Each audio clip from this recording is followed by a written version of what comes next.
Hello, everybody. This is Dr. Novak again. What I have here is a few emails that I received from people trying to get to them. These were written to me in May. Now, this next letter that I got is from the United Kingdom. And this is from Keith. And I don't use people's last names unless they tell me I could. Because if I don't have permission, I don't really like using people's last name. I use their first name only. First name. You know, we got to remember this is the internet, and you know, I only trust the internet so far. So I only use people's first name unless they give me the permission. You can use my full name. I prefer to just use their first name, and I'll leave it at that. I don't want them to be, you know, somebody who maybe knows them is watching this video and maybe criticize them or make fun of them or something else. This is the internet. It's very small. We think it's very large, but it isn't. Okay. Hello, Mr. Novak. I hope you are well. My name is Keith. I'm from the United Kingdom. Pleased to meet you. Shake your hands. I have been watching your YouTube videos with great interest. Well, thank you very much, Keith. I won't make this a long, drawn-out affair. Unfortunately, here in the United Kingdom, things are not the same regarding water quality as in Florida. Yeah, I know that. Okay, you may be surprised. In the east of England, Norfolk, I was in Norfolk, and Norfolk has a little bit of a water problem. Okay. When I was in Norfolk, they had a little bit of water problem. Anyhow, that's a whole nother story when I was in the United Kingdom. Okay, the nitrate is very high, sometimes as high as 40 parts per million, and that's coming right from the tap. In other words, the municipal water treatment plant denies it, that it is 40 parts per million coming out of the tap. That's what I heard from people from Norfolk. But he says 4 to 5 test kits can't be wrong. So he's tried different test kits, and they always come up with nitrates. It's already 40 parts per million before you even start. High chlorine, in order to make tap water to come close, I have to RO water, and to make the rest up, I put in through a nitrate filter, which a resin named Purolite, which you recharge with salt water. Then he has dishwasher in parentheses. So I greet the plenum with open arms. Okay, so I'm not Purolite. Then he mentioned dishwasher, and it has to be done with salt water. So I'm not sure what that really means. I'm sorry, I don't know. Maybe it's something in the United Kingdom that they do. But, okay, and we all know what RO water is, reverse osmosis water, in case you're new and you don't know what RO water is. And we have to remember, excuse me, the bad thing about RO water is for every gallon you make, you got to waste 2 more gallons to make that gallon. So altogether, to make 1 gallon, you got 3 gallons of water. For some people, that's kind of costly to waste 2 gallons down the drain just to make 1 gallon of RO water. However, that's the downside of RO water. Let's see, I'm 68 years old and been keeping fish since I was 8-year-old, so I have been like you, I have seen like you, I've seen like you great changes in the hobby. Well, yeah, he's been in this hobby 60 years, so he knows exactly what I'm talking about. When back in the 60s, how they did things, and then how undergravel filters were. They were always recommended. They always had small tubes. He's seen it, because the United Kingdom was no different than the United States.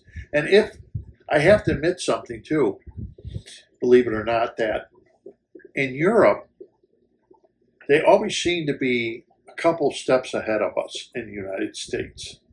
I remember that with mini reefs, that we were always learning what they were doing in Germany or whatever after the fact. We weren't progressing the hobby until we learned it from somebody else here in the United States.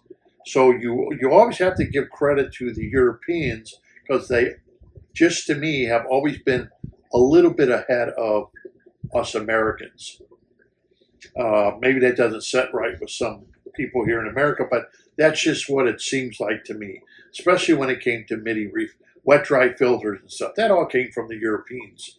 Didn't come from us making it. In fact, I remember Eheim used to even sell Aquarium, the full Aquarium setup with a wet dry filter, and this was a long time ago, before wet dry filters were even heard about by most people. Let's see.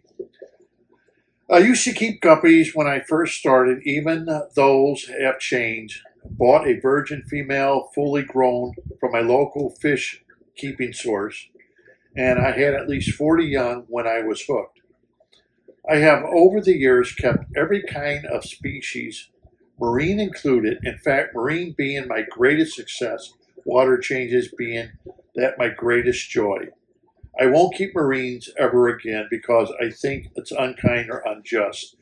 I don't keep marines because I love marine fish. I love the mini reef.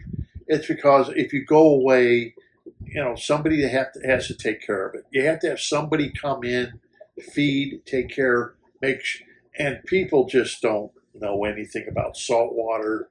You may not find somebody. With fresh water, you can show them what to do. It's pretty simple. Salt water, it's just too much. But I love salt water. I wish I could make a saltwater tank. But I go away so much that for me, saltwater, it would be impractical at this time of the hobby. And if I did have a saltwater, I'm going to be honest with you. If I did have a saltwater, I was going to have fish because I wouldn't go with the invertebrates and stuff. Oh my gosh, the invertebrates there are so ungodly expensive. The fish are very costly for saltwater.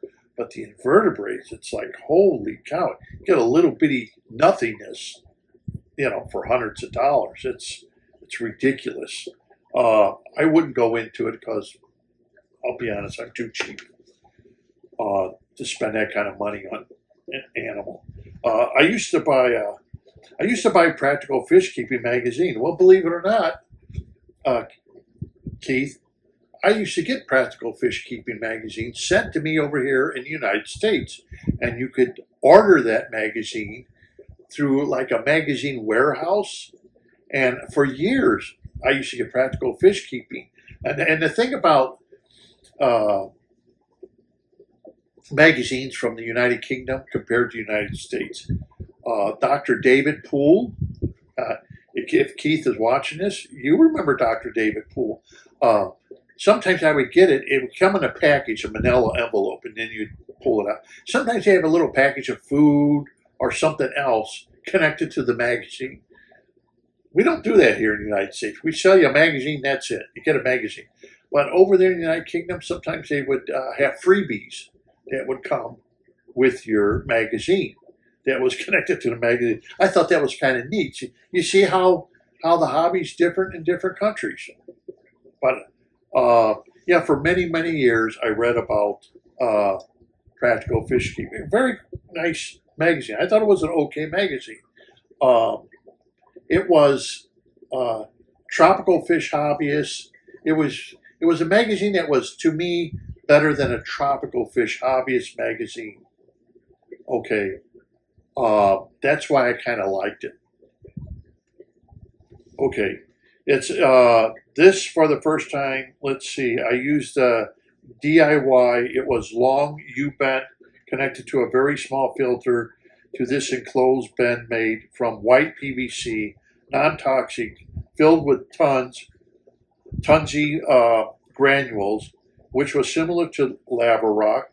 This would just back into a tank and drip per second, no nitrates. So he kind of made denitrifier. In case none of you know about that, you can make denitrifiers yourself, or you could, let's see, who was that? Titan.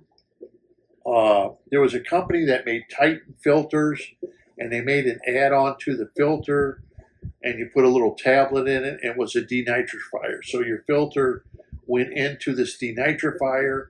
It was out of brown plastic. It was an Italian, I think it was Italian, or it was German or Italian, and you would add this tablet to it. It was supposed to be a denitrifier. It didn't seem to go over. Okay. I had the filter, and I remember reading about this denitrifier you can add on to the filter. They don't sell anything like that really anymore, where you can connect something to your canister filter, and it was a denitrifying filter. Keith probably would know about it. If he's been in it, he probably remembers. I remember it was a Sarah Titan filter, okay, and it was an add-on to the filter. So he just made his own. Well, I have done that though, made my own denitrifying filters. There were several filters, especially with mini reefs, that had built-in denitrifying filters, and they had a bag that you would pour in a glucose solution into that bag, or alcohol, and it would seep out very, very slowly out of this membrane bag into a denitrification filter. And that would be made out of a black wire mesh that was open, and it was made from like a poly that was wrapped around in a circle, and that would be your denitrification. So the water would have to go through that. Then they would have a pipe coming up the center, and that would be sucking the water from there, and the pipe would go down to another filter. So that was one way they did it, made a denitrification filter. The poly was very dense. I think they called it DLS material.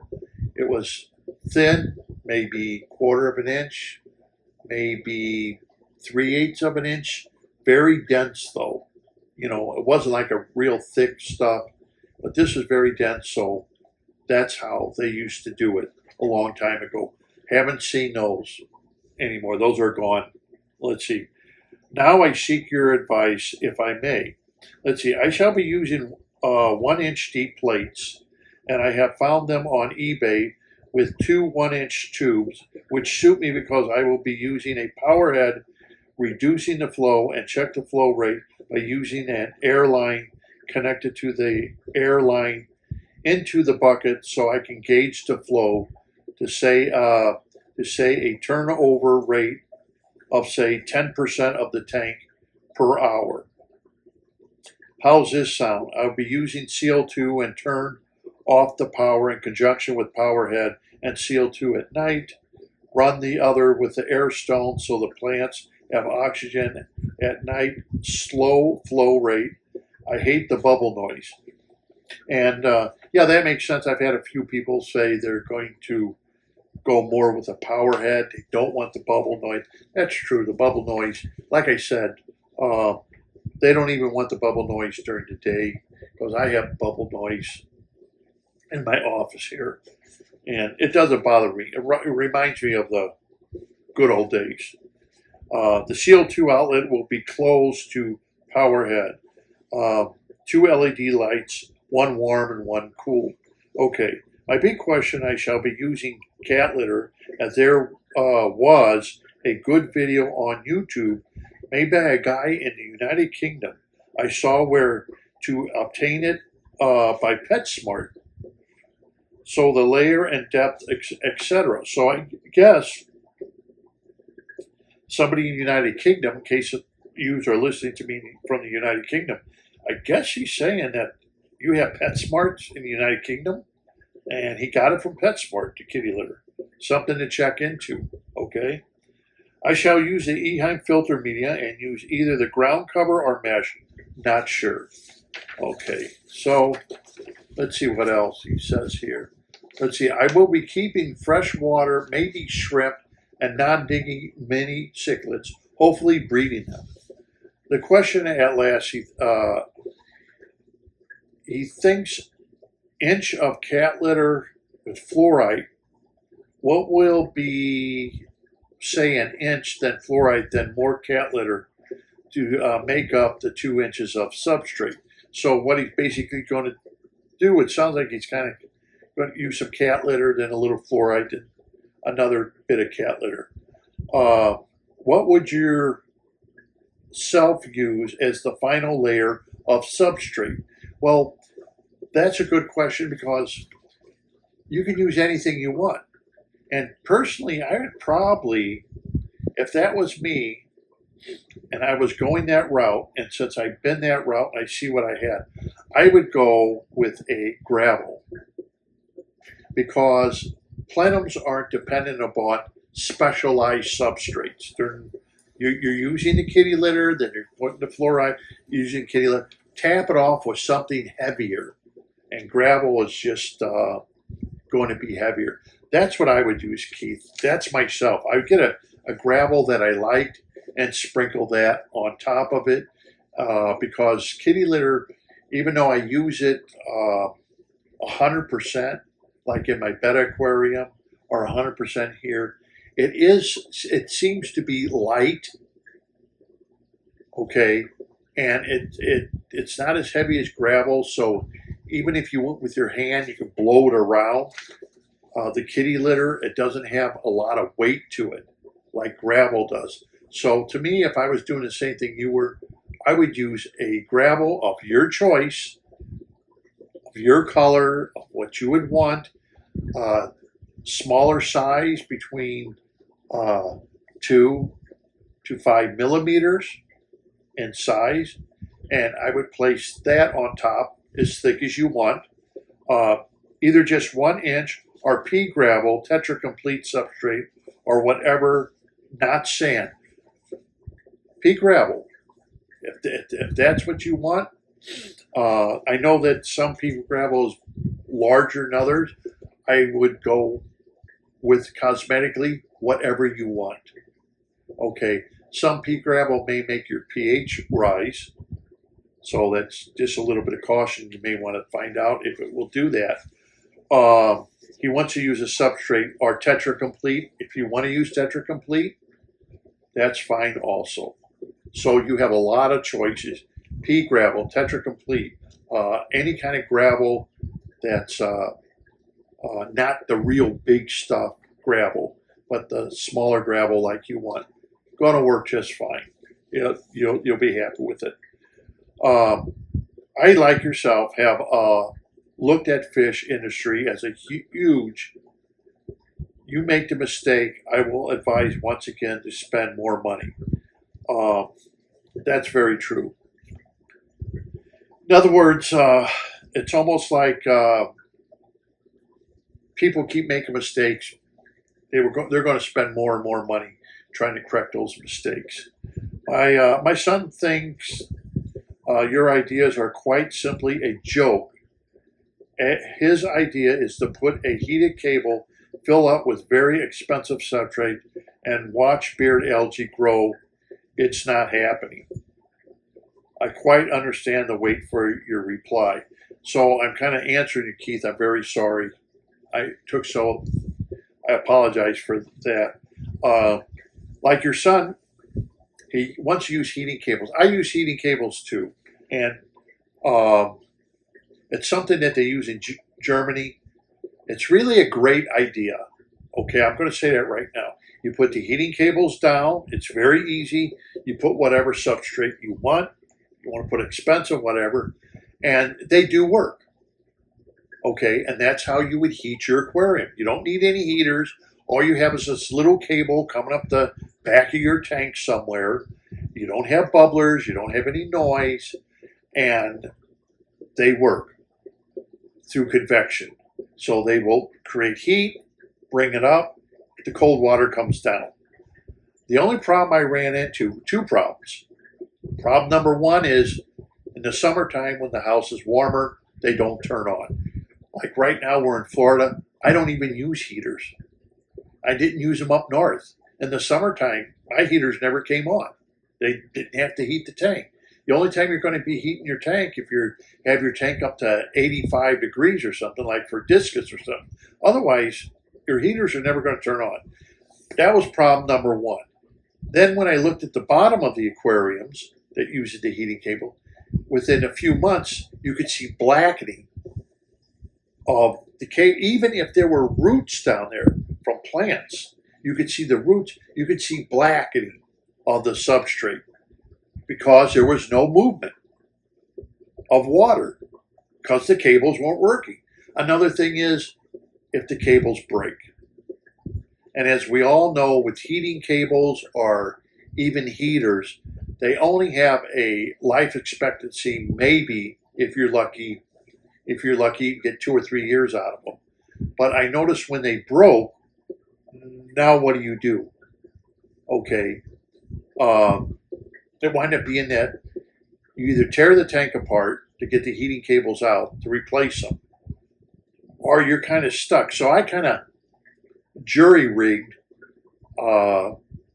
something to the cable because the cable itself seemed to be good. It's just that the controller went bad on it, and I had to kind of jury-rig something for that.